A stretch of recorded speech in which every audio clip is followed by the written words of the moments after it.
Esto es un mensaje de Anonymous para toda la población. De comunicación. A todos aquellos que se declaran profetas de nuestro nuevo tiempo. Desde el desierto inabarcable, yo os maldigo. Porque incluso los santos y los locos se han quedado mudos. La caída de los titanes levanta una nube de polvo que se cierne sobre el mundo. Pero existe un refugio. La tribu designada por el Consejo Nocturno para custodiar el acervo está en pie de guerra. Dismas, rodeado de libros sagrados, utilizará su último aliento para plasmar sus conocimientos en el Códice Nocturno, una compilación definitiva de los mitos, lugares y sucesos que pueblan el Atlas Negro. Una idea original de Álvaro Aparicio para Pulpture Ediciones.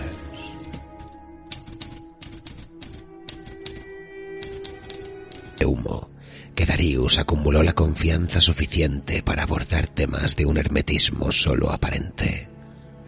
Agnès habló.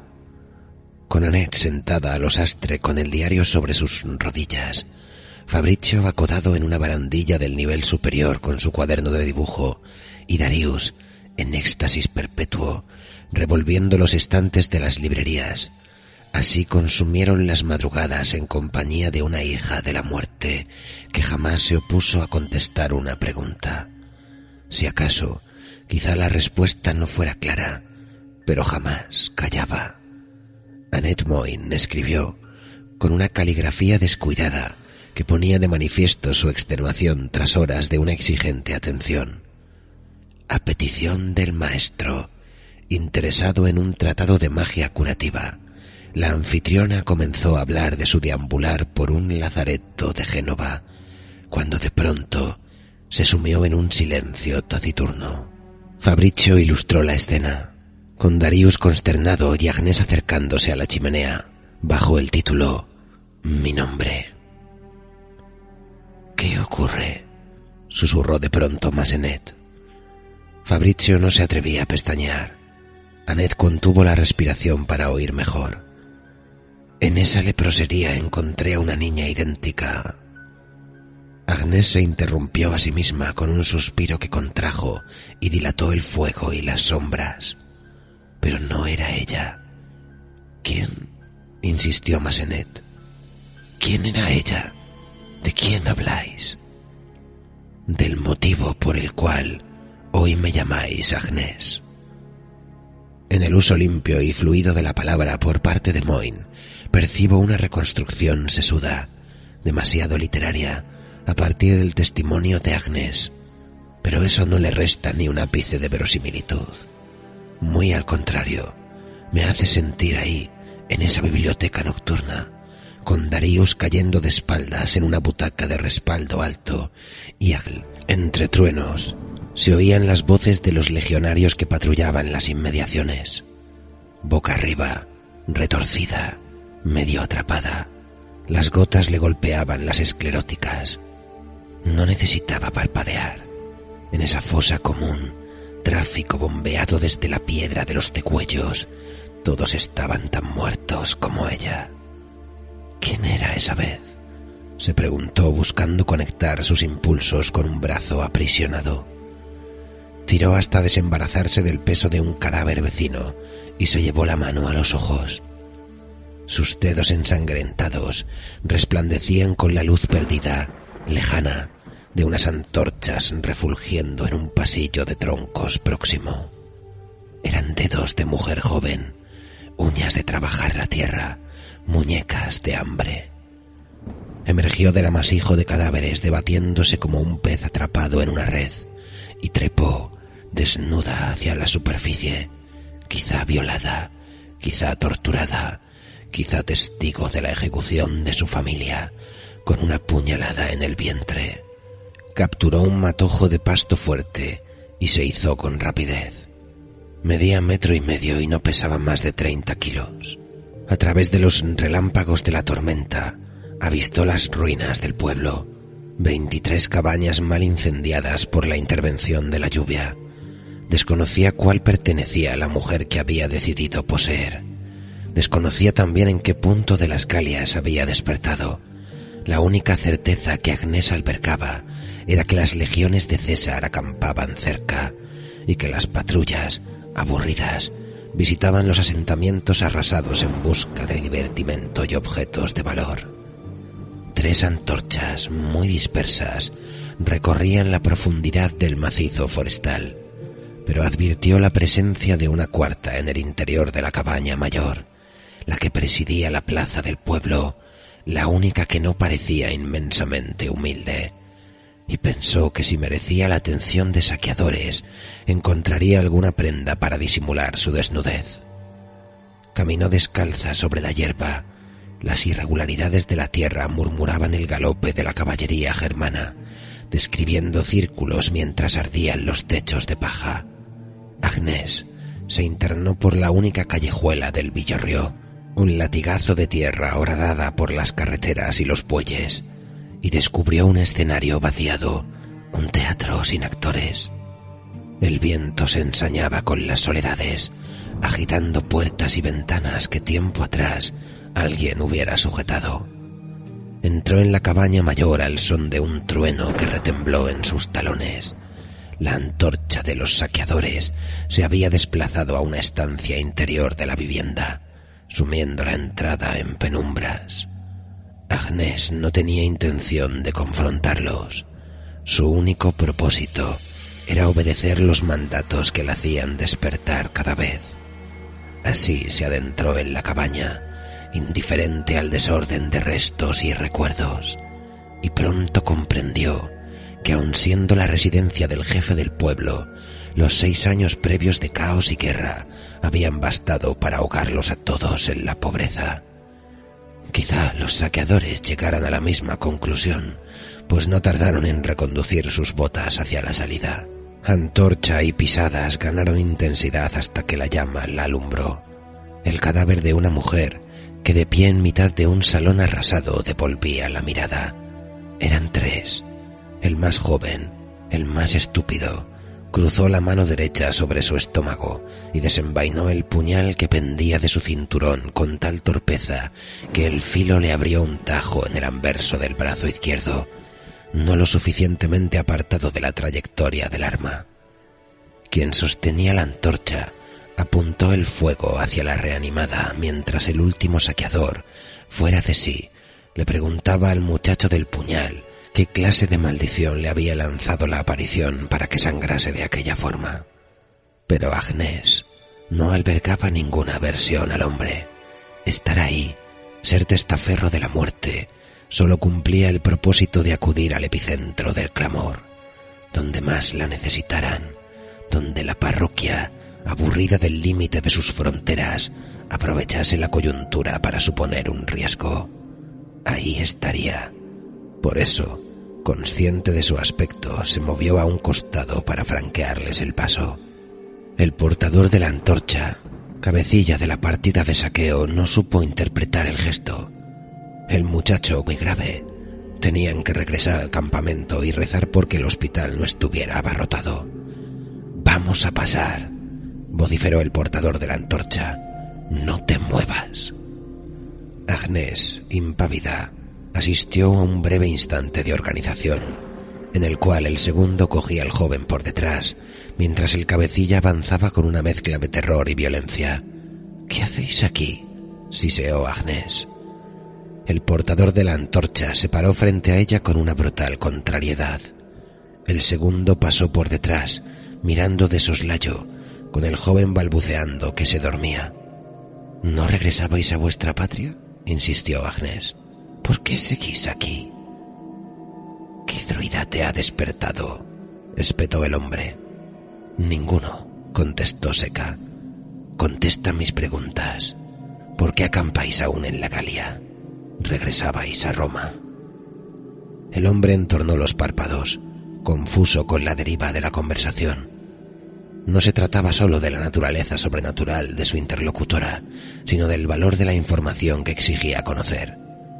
«Formaba parte del plan», susurró. César ha simulado su retirada para engañar al jefe celta y lo ha conseguido. Mañana marchamos a Alesia. Dime más. Es todo cuanto sé, objetó el hombre, alejándose en cuanto advirtió que sus compañeros salían por la puerta. Ahora vuelve a tu tumba y háblales de mí, de Cornelius y de cómo atendí con valentía a tus inquietudes. Pero vuelve. Por terrible que haya sido tu muerte, no puedes deambular por los bosques. Tu lugar es la fosa. Agnès guardó silencio. La lluvia repiqueteaba contra el techo. Solo dime si habéis encontrado ropa, dijo al fin. En la habitación del fondo hay un arcón con telas. Ignoro si hay prendas. Si quieres vestirte, sea, pero tu lugar seguirá siendo la tumba. Vuelve a ella. Fuera de ahí solo causas miedo y tristeza. Dicho lo cual, desapareció junto a los demás, llevándose la luz.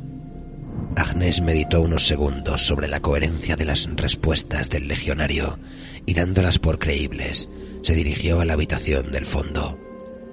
La última revisión del diario del evento, fechada en abril de 1989, cuenta con notas a pie de página de Lamberto Mahmoud Tanús, que ensamblan el contexto histórico necesario para comprender el contexto de Agnès. Lamberto esboza a un Julio César adentrándose en la Galia, un territorio desconocido más allá de sus provincias meridionales, es decir, los pasillos de bosque que garantizaban una comunicación terrestre entre Roma e Hispania. Pero antes de la intervención de César, aquella región por dominar ya vivía sus propias carnicerías, generalmente protagonizadas por los clanes celtas que la poblaban. No cabe duda que esta división contribuyó a la causa romana. En cualquier caso, César conocía el talante galo de los celtas de Lombardía y Piamonte, teniéndolos por una infantería sobresaliente, y hasta uno había sido preceptor suyo, de modo que por ignoto y vasto que fuera el territorio, conocía el alcance de sus jugadas, pues no dudó en continuar pese a no contar con un ejército de la magnitud requerida para semejante campaña. Entre idas y venidas, incluyendo el primer desembarco romano en suelo inglés, quiso la historia encauzarse hacia una confederación de tribus celtas acaudilladas por Vercingetorix a finales del 53 a.C., tras la matanza de unos comerciantes romanos en Cénabo, actual Orleans. Vercingetorix, hijo de un aspirante a rey de las Galias pasado a cuchillo por la oposición, perpetuando así el espíritu familiar, se encargó de obtener el respaldo de los druidas y los avasallados, apelando a un discurso apasionado, beligerante y antirromano. Lamberto aconseja utilizar la bibliografía de Theodor Mommsen para clarificar varios sucesos que dan sentido al conjunto. Yo, profano en la materia, me inclino por una visión más ligera y generalista, como la de Indro Montanelli, secreto aliado del Consejo. Pero ya sea uno u otro, Lamberto ubica la noche del despertar de Agnès después de que César fuera derrotado por Vercingetorix en el sitio de Gergovia. Fue el primer revés romano en aquellos dominios y enardeció la sublevación celta. La confederación de tribus adquirió así la dimensión de una horda a temer. Sin embargo, Vercingetorix tomó una decisión clave en el porvenir del conflicto. No aprovechó el favor de la batalla para atacar en las llanuras próximas a Gergovia, ni sometió a las legiones en retirada al hostigamiento de una persecución implacable. Lamberto señala que el caudillo nunca perdió de vista sus limitaciones bélicas, obligándose a la audacia de las tácticas de guerrilla, ya que cualquier optimismo era más una derivación de la ineptitud romana que de la eficacia gala.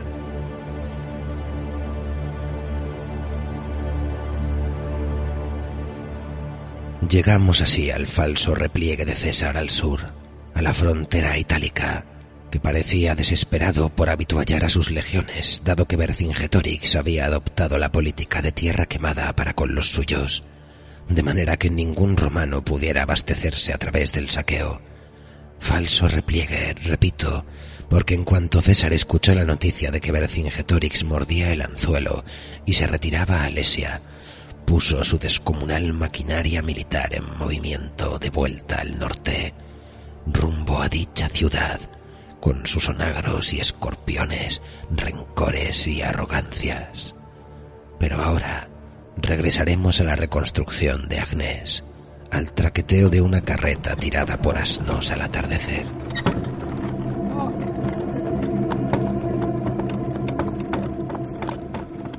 El ánimo imperante era inquieto, como quietas las nubes sobrevolando aquel bochorno de verano. Vestida no parecía muerta, sino inmensamente enferma. Era imposible que su rostro cadavérico pasase inadvertido para los moradores del Canavae móvil. El asentamiento de comerciantes, taberneros, prostitutas y queridas de legionarios que viajaba a rebufo de los campamentos de Julio César. Pero caminaba, gesticulaba con sentido, sostenía la mirada. No podía ser una manifestación espectral. Los Canavae eran frecuentes en los campamentos permanentes. En ocasiones, a vista de pájaro, parecían prolongaciones de estos. Tan asumida era la coexistencia entre ambos. Aquel por el cual vagaba Agnès, sin embargo, se hallaba oculto en un espeso robledal. Su existencia era inusual por el carácter movedizo de la campaña y por la constante presencia enemiga, pero los réditos que dejan miles de varones sedientos y desesperados justificaban el riesgo. Se oía el repiqueteo de un herrero engastándole una piedra preciosa en la empuñadura de la espada a un legionario que aguardaba fuera con el casco entre las manos. El taller era improvisado, palos, telas y herramientas, lo que cupiese en un carro.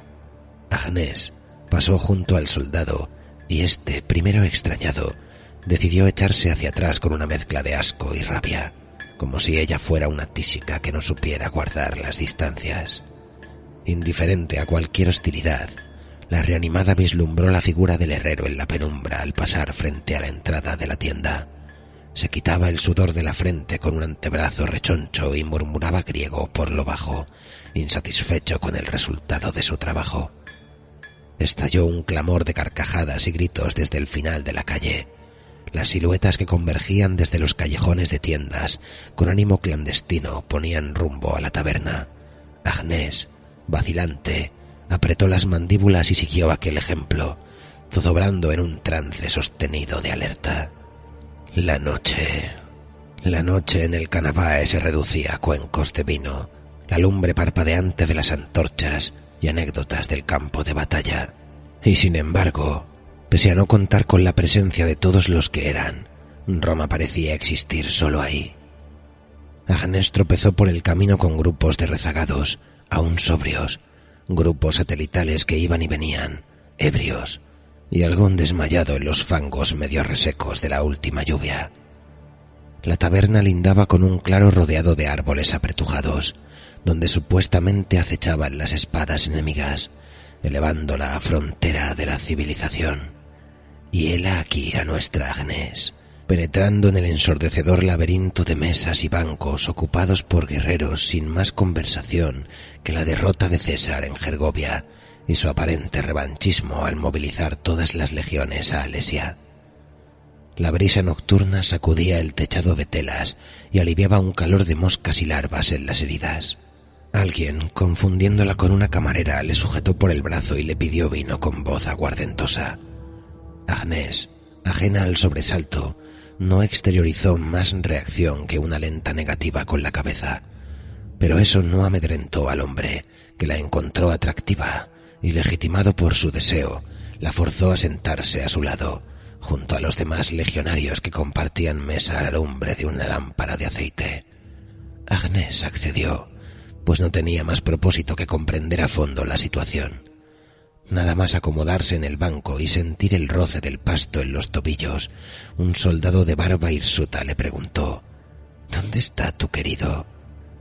El guerrero, que la había confundido con una camarera, intervino entonces con fiereza: «Primero afeítate y luego habla, estúpido. No estropees mi buena fortuna con impertinencias. Ahora no hay queridos». Luego la rodeó con un brazo fibroso por la cintura y propuso un brindis que nadie secundó. El arreciar del viento auguraba nuevas tormentas. Las ramas de los árboles, más allá del claro, crujían como naves naufragando en la orilla. Tras unos instantes de silencio, uno de los legionarios comenzó a contar una anécdota acerca de la construcción de un puente de balsas, cerca de Gercopia, y de cómo un escuadrón de jinetes terminó en el agua. Agnès apartó la vista, presa del aburrimiento, y se percató de una figura de apariencia relevante en la entrada de la taberna. A pesar de las horas, llevaba puesto un casco con una cresta que atravesaba lateralmente su cabeza. —¿Conoces al centurión Numerio? —musitó quien la rodeaba por la cintura. —Pues yo puedo presentártelo. Sonrió dándose aires de importancia. Ese centurión se encarga de que aquí se preserve la dignidad romana. Y a llevarse un sestercio por cada denario que mueva esta pocilga, farfulló el de barba hirsuta. El tal Numerio le indicó a un soldado uniformado que avisara al tabernero de su presencia, y éste lo dejó todo por acudir. La conversación duró escasos minutos. Entretanto, el legionario que la cortejaba pareció petrificarse cuando de tanto manosearle la cintura encontró un socavón en la carne de su vientre. Agnès, imperturbable, le dedicó una mirada fugaz de advertencia, pero la curiosidad arrastró al hombre a hundir los dedos en la herida y acto seguido quitarlos con repugnancia al advertir un tacto húmedo y extraño. El tabernero batió palmas y exigió silencio, para lo cual necesitó la intervención de otros borrachos que mandaron callar a sus compañeros. Numerio le había delegado la difícil tarea de comunicarle a los parroquianos que por precaución el Cannavae no se internaría con las legiones en las inmediaciones de Alesia. No necesitó dar demasiadas explicaciones. El conflicto pronto escalaría en peligrosidad, rigor militar e inviabilidad de cualquier procacidad. Y de eso aquel Cannavae, irregular por naturaleza, tenía fama y buena oferta. «Esta es la última noche», subrayó el tabernero con desaliento. «Aprovechad lo que os queda de calma. Os esperaremos al sur, si los dioses no se oponen. Y por ser la última noche», agregó con renovado énfasis, «el viejo Numerio ha tenido la generosidad de traernos a 2 bárbaros para mitigar las amarguras de la guerra. El combate empezará enseguida, y solo se aceptarán apuestas a partir de los 10 sestercios». Un hombre de Numerio se internó en el claro y clavó una antorcha en el suelo, marcando el centro de un anillo que luego acordonarían los espectadores. La taberna se abarrotó del rozar de los bancos contra la tierra y del rugir de las mesas empujadas. La mayoría se levantó aprisa para posicionarse en primera fila y realizar una inspección ocular a los ejemplares, dato fundamental para analizar sus apuestas. Agnès, distraída en la coreografía migratoria, sintió que le retorcían el brazo. «No te moverás de aquí», gruñó su pretendiente con una gravedad sombría. «Cuando regrese me explicarás qué mierda he tocado». Y se alejó con su grupo, oliéndose los dedos y arrugando la nariz. Agnès no expresó contrariedad alguna. En compañía de un borracho y sus ronquidos, se limitó a contemplar aquel círculo compacto de alborotadores, preguntándose dónde estaban los gladiadores. El tabernero, secándose las manos con un trapo mugriento, se plantó junto a ella, haciéndose el indiferente, aunque no tardó en preguntarle qué demonios hacía aún ahí, esperando el retorno de un sátiro como Publio.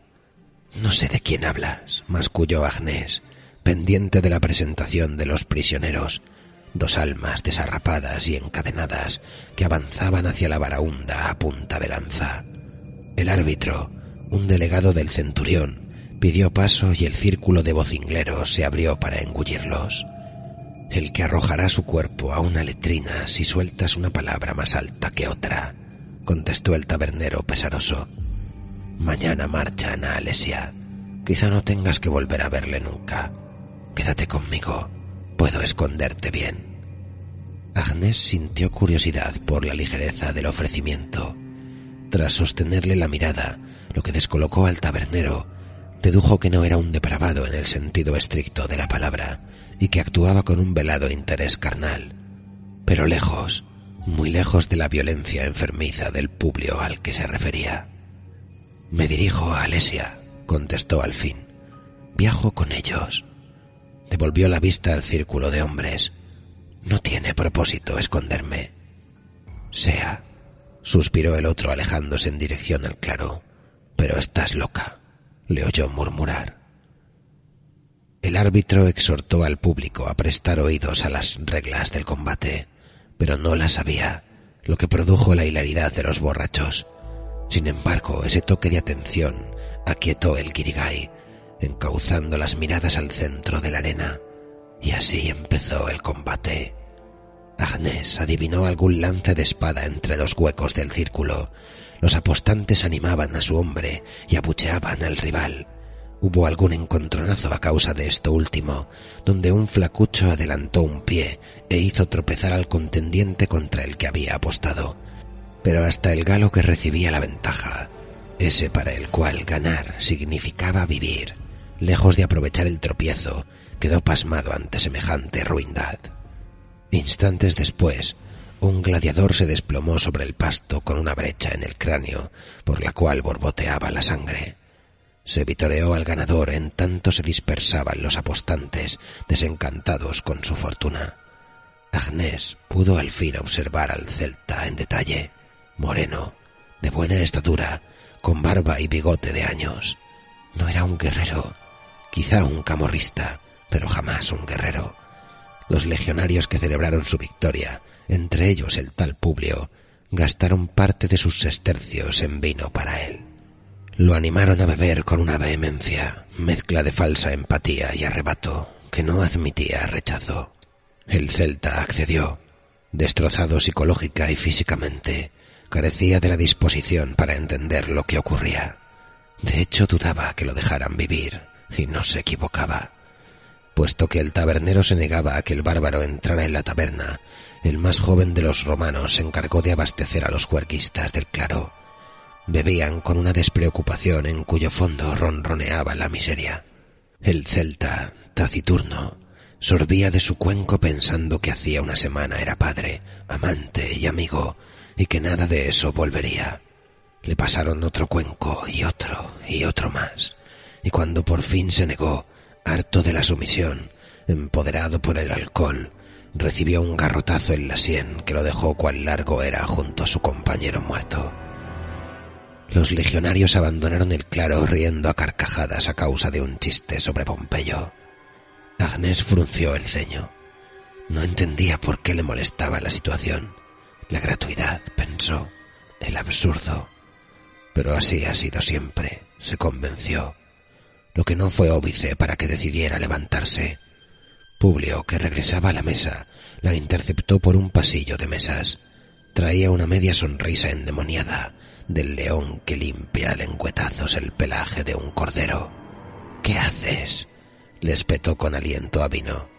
La mujer, silenciosa, le sostuvo la mirada, y aquel aparente desafío exacerbó la vorágine de complejos que entretejían la mente del soldado.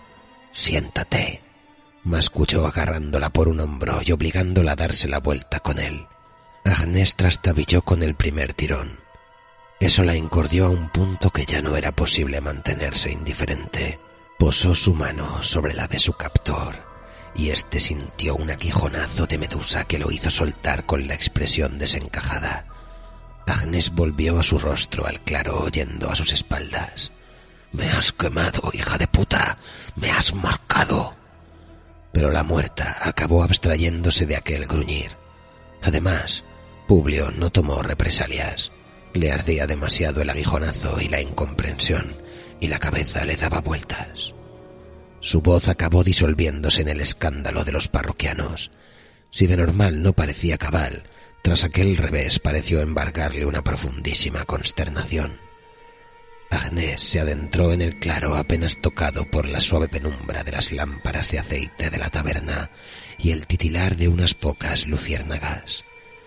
Su propósito eran los celtas, dos bultos desparramados en la tierra. Sin embargo, uno, el que estaba boca abajo, traicionado por su sollozar, seguía vivo. Agnès se acuclilló a su lado y buscó sus ojos. Era el ganador del combate y ni siquiera le habían matado bien, porque moriría, claro, pero de sed, o peor aún, despedazado por los lobos. No podía moverse, no podía más que protestar encolerizado, aunque con un hilo desesperadamente bajo de voz, pues no tenía fuerzas para más. No concebía el contraste insoportable de verse preso de una parálisis mortal, con los legionarios cantando y bebiendo a 20 metros. «Debes callarte», musitó Agnès en su lengua. «Han acudido». Por detrás de los árboles que circundaban el claro, asomó la gente termita. Tímidos representantes que la parroquia escupía en las regiones convulsas, antropomórficos y de andar simiesco, poseían por rostro una inmensa mandíbula de dientes aserrados, por cuerpo un dermatoesqueleto color bronce y por manos unas largas navajas óseas. Y aunque parezcan atributos predatorios, Agnès, en una digresión que Annette Moyne relacionó con una pregunta de Massenet, les atribuyó un carácter de escarabajos peloteros, oportunistas que residían en las sombras limosas de grutas y humedales. Pese a ser agentes de la parroquia y exhibir una inteligencia limitada, respetaban a Agnès, incluso la obedecían, remarcando cuán diferentes eran por aquel entonces los pactos por preservar limpia la psicosfera. Cierta bondad en el reparto de roles que atendía a una falsa sensación de abundancia. ¿Para qué enemistarse si hay para todos, verdad? Pronto los egos de los grandes diablos echarían abajo esta percepción e introducirían en el mapa un antagonismo sesgado, estúpido y humano. Hasta entonces, esa noche, las entidades penetraron en el claro como una hueste de gibones, observando y olfateando las luciérnagas que poblaban los helechos. El que ostentaba cierto caudillaje sobre sus iguales, por su tamaño y posición en la manada, se paró junto al galo muerto y rozándole la mejilla derecha con una navaja, negó con la cabeza. «Tienes razón», confirmó Agnès. «No es el vuestro». El caudillo señaló entonces al galo que aún vivía. «Tampoco vuestra marca está ahí dentro», señaló la taberna, «pero tendréis que aguardar. Habéis acudido demasiado pronto». La entidad acercó su rostro al de la mujer, echándole su aliento putrefacto, pues era todo fauces salivosas y afiladas. Emitió al fin un chasquido de aprobación. Confiaba en que la presa estuviera a la altura de la espera. Entretanto, el celta agonizante, que adivinaba la escena por el rabillo del ojo, le imploró a uno de sus dioses que acabara con aquel delirio. Agnès, arrastrada por una mezcla de piedad y pragmatismo, apoyó una mano abierta por entre cuyos dedos se coló la hierba y desgarró en ella su peso lateral para descender hasta el campo de visión del celta. Por un instante sintió la tentación de decirle algo amable y tranquilizador, pero semejante angustia merecía la verdad del silencio, y sopló su rostro como el que apaga una vela.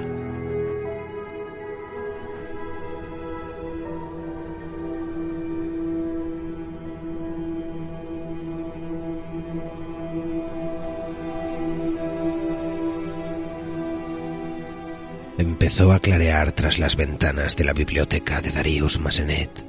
Del fuego apenas resistían los rescoldos. Según Moyne, Agnès llevaba 10 minutos callada y no respondía a ninguna pregunta. Fabrizio Sibori capturó la escena con un boceto rápido, carente de pretensiones artísticas, que acabó en el diario del evento junto a otros muchos. En este, Darius, vestido con un batín de seda, aparecía implorante en su butaca. No sabía cuándo terminaría el milagro de su visita y le desesperaba la idea de no llegar a Alesia esa misma noche. La niña, a pesar del hostigamiento, rompió a cantar con un hilillo de voz que se dispersaba en el ambiente, erizaba la piel. Una canción tan triste y monocorde que embelesaba y recogía. Moyne identificó el galo en sus labios y ensambló lo que creyó entender en estos versos. Entre paredes de ceniza, de madres quietas y niñas mudas, más allá del río frío, del hierro y los cuchillos, de las voces sin gritos que llegan desde aquel pueblo distante, de aquel pueblo aún con luces, el de las velas en las ventanas, el de las calles ya vacías. Tan manifiesto era su pesar que ni siquiera Darius se atrevió a molestarla con ruegos. Moin se levantó del suelo, entumecida por la postura, y se asomó al pasillo. Había desaparecido. Afligido con la idea de haberla importunado, Darius envió a Fabrizio a registrar cada rincón del caserón, pero no la encontraron. Aquel director del consejo palideció y se desmoronó como si acabase de caérsele el vial de la vida eterna al suelo. Mandó a correr todas las cortinas de la casa y se encerró en su dormitorio. Moin escribe que al caer la noche oyeron a Agnès cantar nuevamente en la biblioteca. Darius se había recreado en fármacos experimentales y la frustración. Abrió con escepticismo en cuanto Fabrizio Sibori tocó a su puerta. Sin embargo, en cuanto la escuchó, en cuanto reconoció la cadena del galo, se sacudió el sopor y corriendo por el pasillo dio a sus dos subordinados las indicaciones necesarias para inmortalizar el reencuentro. La hallaron frente a la chimenea, rodeada de libros desparramados por la alfombra, el mismo desorden de ayer. Darius, servil, se acercó a encender el fuego. No habló, no repetiría el error de agobiarla con su indiscreción. Tomó asiento en su butaca de respaldo alto y esperó. Agnès, de pronto, le susurró algo que ni Moin ni Sibori consiguieron captar, pero le hizo sonreír. En el segundo despertar, abrí los ojos a un cielo tan azul, musitó la niña, tan limpio y absoluto como recién pintado para vosotros.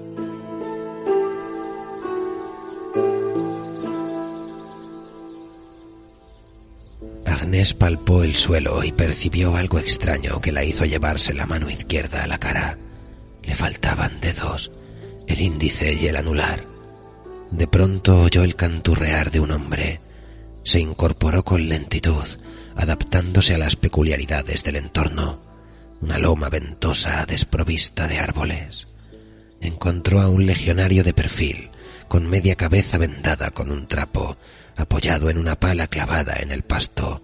Descansaba de cavar tumbas. No era joven, quizá por ello su servicio se ceñía a las inhumaciones. Su barba cana, desigual y desordenada, acentuaban la sensación de que vivía un retiro en pausa, demasiado viejo para combatir y demasiado lejos de casa para descansar. En un momento dado, tras resoplar de hastío, se inclinó para matar un tábano que se cebaba con sus pantorrillas. Descubrió entonces que uno de los cadáveres, vestido con su vieja túnica de soldado, le observaba con detenimiento. «Tú estás muerto», le espetó. Agnès, que comprendió al fin que poseía el cuerpo de un hombre, se levantó para demostrarle que se equivocaba. «¿Te conozco?», gruñó el sepulturero apelando a la pala para defenderse. «Lo dudó», aventuró Agnès cauta. «Aquí somos muchos». «Eso ya lo sé. No me has entendido», agregó perspicaz. «Si estás muerto, ¿quién eres ahora? Exijo saber si eres un espíritu vengativo». «No nos conocemos», respondió Agnès. «Tranquilízate. Baja esa pala». «Que me tranquilice. Te han cosido a puñaladas, ese hijo de puta Galo». Apuntó un dedo al norte. «Sabe que no puede con César en campo abierto y se divierte enviando salvajes para fastidiar nuestras caravanas de aprovisionamiento.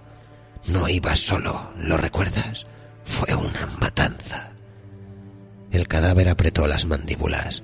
Carecía de memorias de aquella piel más allá del despertar. «No. Muertos. Los 5 y tú, el peor. Volcaron la carreta, destrozaron las ánforas y mataron a un caballo. ¡A un caballo! ¿Por qué alguien mataría a un caballo?» «Por piedad», suspiró poniéndose en marcha. Quizá resultas herido en la pelea, no lo sé. ¿A dónde vas? Agnès oteó el horizonte y calculó las distancias en mitad de un vacío agreste que auguraba una larga caminata. Finalmente posó la vista en la mula y el carro en la cual el sepulturero había transportado los muertos.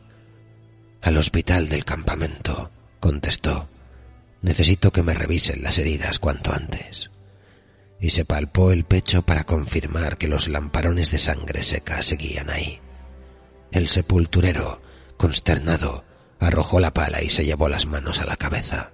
«Oh, lo siento. Es que...» tragó saliva apurado. «No sé qué...» Un bastión en una posición elevada, beneficiado por la configuración geográfica y fortificado para soportar en ese asedio los embates de los onagros. Vercingetorix pretendía repetir el éxito de Gergovia, forzar a César a otro ataque a pecho descubierto contra sus defensas que desmigajara su determinación de continuar en la Galia. Pero César tenía fresco el recuerdo de su último fracaso. Sabía que Alesia rozaba lo inexpugnable en términos de pérdidas asumibles y veía por las dimensiones del lugar que los recursos de aquella plaza fuerte colapsarían rápido ante la enormidad del ejército defensor. Si la intención de Vercingetorix era acantonarse y esperar, obstinado en tácticas fabianas de desgaste y escaramuza, César sería su reflejo en el espejo. Mandó a construir una empalizada de contravalación de 17 kilómetros de longitud que rodearía la ciudad, bloqueando todavía de suministro. Agnès, zarandeada por el traqueteo de la carreta, viajaba con la vista puesta en el camino que dejaban atrás. Al rato, penetraron en un robledal donde se oía el golpeteo de los hacheros y el ocasional crujir prolongado de un árbol precipitándose a la hojarasca. Agnès encontró un sinfín de leñadores repartidos por la zona. Varios suboficiales supervisaban los trabajos escogiendo los ejemplares más adecuados para la empalizada. Jóvenes de escaso ramaje y fácil transporte. El sepulturero, querido por su veteranía, correspondió un par de saludos y deseó buena suerte desde lejos, pues las circunstancias le impedían detenerse. Al salir del robledal, Alesia apareció en la cima de un monte escarpado, rematado en meseta. Por la diferencia de altura con respecto a su posición, Agnès no vislumbró más que la empalizada que rodeaba la ciudad contra un cielo azul inmaculado. César había distribuido sus fuerzas en varios campamentos base y otros tantos reductos secundarios que tenían el propósito de proteger posiciones clave. Agnès nunca supo en cuál se adentraba, porque mirase donde mirase, siempre a una media de 600 metros de la capital Manduvia, advertía el ajetreo de los escuadrones de trabajo acordonando la zona. Cientos de hombres cavando trincheras y enterrando los troncos que se convertirían en la empalizada de contravalación. Pasado el puesto de guardia, la carreta entró en la vía principalis, marcada por el topógrafo responsable de establecer la posición de aquel campamento. Agnès, sin intención de dar explicaciones en el hospital de campaña, aprovechó la primera distracción del sepulturero para apearse de la carreta y escabullirse por un callejón de tiendas. A pocos metros se acuclilló en un charco para limpiarse el rostro, las manos y los antebrazos. La disciplina romana exigía una presencia acorde al espíritu regio de la urbe, y en aquel charco advirtió su rostro demacrado, juvenil, de pómulos pronunciados, mejillas hundidas y ojeras amoratadas. Un jinete que pasaba cerca se le quedó mirando, pero tendría preocupaciones mayores que los asuntos de un anónimo, y no tardó en marcharse. Agnès reconoció entonces que su aspecto no se prestaba a una exposición sostenida, y decidió perderse en el laberinto interior de tiendas. En una encrucijada, topó con un puñado de hombres sentados alrededor de una fogata apagada. Aquel espacio de tierra pisoteada les valía de patio trasero, una ilusión de intimidad al margen de los oficiales. Todos callaron al verle. Uno, que apretó los puños para esconder los dados y los sestercios, le preguntó si buscaba algo. Agnès, en lugar de contestar, desvió su atención al rascar de serruchos que traía la brisa desde la empalizada de contravalación. Ahí quería llegar. Su aire distraído, sin embargo, molestó al de los dados, que le señaló con la punta de una daga una salida al azar. El cadáver ignoró su animadversión y, eligiendo la senda que consideró más directa a su destino, se dispuso a desfilar por delante de él. Un hombretón que hasta ese momento, ajeno en lustrar su espada, decidió adelantarse a la reyerta para agarrarle un brazo con un apremio disfrazado de gentileza. «Trae vino y vuelve», dicho lo cual, le endilgó un odre. «No hace falta que disimules. Si has venido a jugar, eres bienvenido». Levantó la vista y frunció el ceño, de pronto receloso con su aspecto. «O vete a dormir. Por la noche volveremos a reunirnos, pero no te olvides del vino.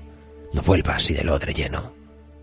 Agnès apreció el gesto y en cuanto le soltó asintió con la cabeza.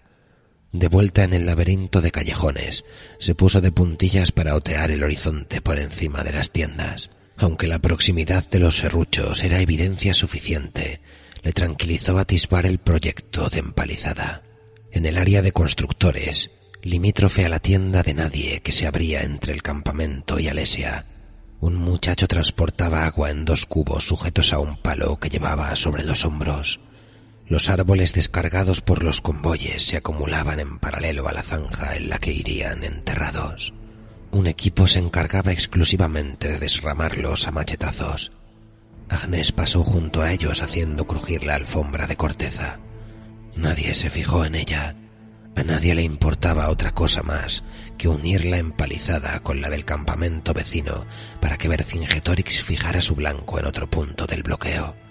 Pero aquel día, salvo por el fuerte que guardaba el procónsul, Julio César, la progresión de las empalizadas era pareja. Y ese día, quizá por la presencia de Agnès, les tocó a ellos hacer sonar los cuernos, pues sin que nadie advirtiese la discreta separación de las puertas de Alesia, una jauría de 500 jinetes con cola de polvo se precipitó ladera abajo rumbo a ese campamento.